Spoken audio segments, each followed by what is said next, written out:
मैं हूं आपकी मैथ्स की टीचर मीनाक्षी त्रिपाठी। प्यारे बच्चों, आप सभी जानते हैं कि मैथ्स क्या है। वो नंबरों का संसार है, नंबरों का ही खेल है। जितने ज़्यादा हम नंबरों के साथ खेल सकते हैं, हम गणित को उतनी ही आसानी से समझ पाएंगे। तो आपके क्लास 9 के पहले चैप्टर का नाम है संख्या पद्धति। हम ये समझेंगे कि नंबर क्या हैं और कितने प्रकार के हो सकते हैं। जैसे जैसे हम नंबरों से परिचित होते जाएंगे, गणित हमारे लिए बहुत ही रुचिकर और सरल विषय होता जाएगा। आइए चलते हैं।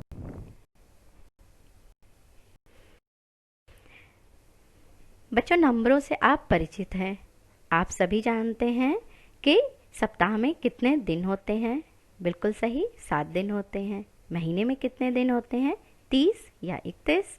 वर्ष में 365। आप अपनी एज को भी नंबर्स में काउंट करते हैं, अपनी क्लास भी नंबर में ही काउंट करते हैं। अभी आप क्लास 9 में हैं, तो इसका अर्थ है आपने 8 तक की पढ़ाई कर ली है। इन नंबरों को हम क्या कहते हैं? प्राकृतिक संख्याएं। वे नंबर जो 1 से स्टार्ट होती हैं और इन्फिनिटी यानी अनंत तक चली जाती हैं, उन्हें हम क्या कहते हैं? प्राइम नंबर्स, नेचुरल नंबर्स या प्राकृतिक संख्याएं। ये 1 से शुरू होकर के अनंत तक की संख्याएं। हम कहीं कितने भी नंबरों तक जा सकते हैं। जैसे मैंने एग्जाम्पल दिया है 1, 2, 3, 4, यहाँ से ले जाते हुए ये अनंत का सिंबल है, इन्फिनिटी का। तो 1 से लेके अनंत तक की जितनी भी संख्याएं हैं, उन्हें हम कहते हैं प्राकृतिक संख्याएं। अब एक नंबर बच जाता है, वो है 0। इसे हम किस में ऐड करते हैं? होल नंबर्स में, यानी पूर्ण संख्याओं में। जिन संख्याओं में हम ने प्राकृतिक संख्याओं के साथ 0 को भी ले लेते हैं, उन संख्याओं को हम पूर्ण संख्याएं कहते हैं। ये कहाँ से शुरू होंगी? 0, 1, 2, 3, 4 और बढ़ते क्रम में हम अनंत तक चले जाते हैं। तो ये हमारी 2 तरह की संख्याएं हुई, पहली प्राकृत और दूसरी पूर्ण संख्याएं। बढ़ते हैं तीसरे नंबर की ओर, जिन्हें हम कहते हैं पूर्णांक संख्याएं या इंटीजर्स। ठीक है, इसमें ये आप देख रहे हैं 0, 1, 2, 3, यहाँ तक तो आपने पढ़ा। अब हम 0 से बाईं ओर चलते जाते हैं। ये ऋणात्मक संख्याएं हैं, -1, -2, -3 और अनंत तक।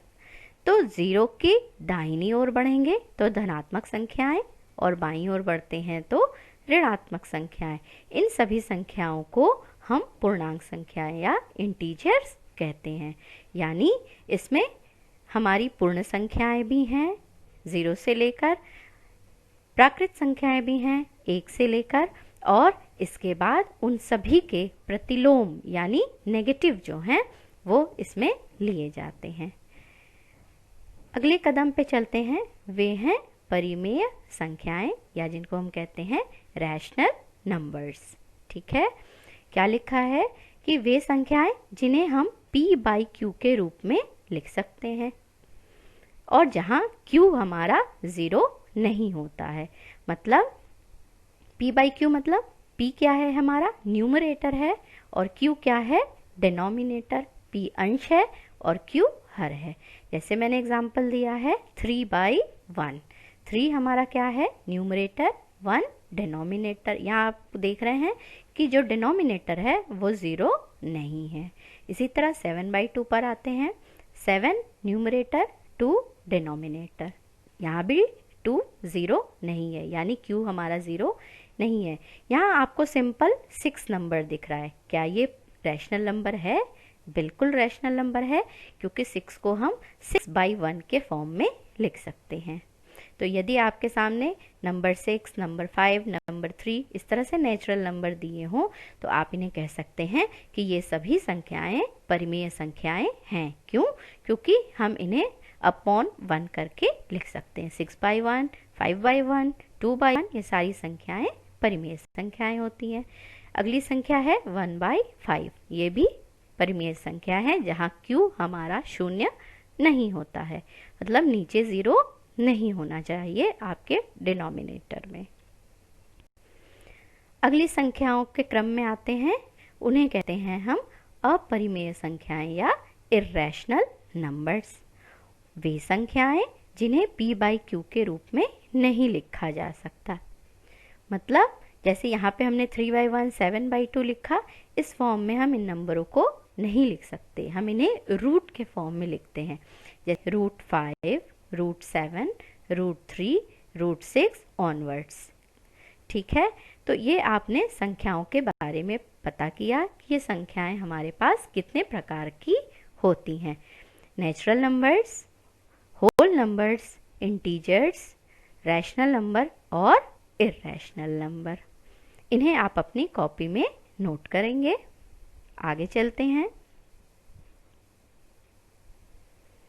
हम आइए इन विभिन्न संख्याओं के आपस में क्या संबंध है, इस पर चर्चा करते हैं। यहाँ आपको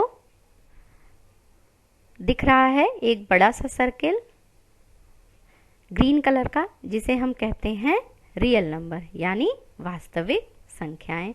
ये आपको सबसे बड़ा सर्कल दिख रहा है, ठीक है।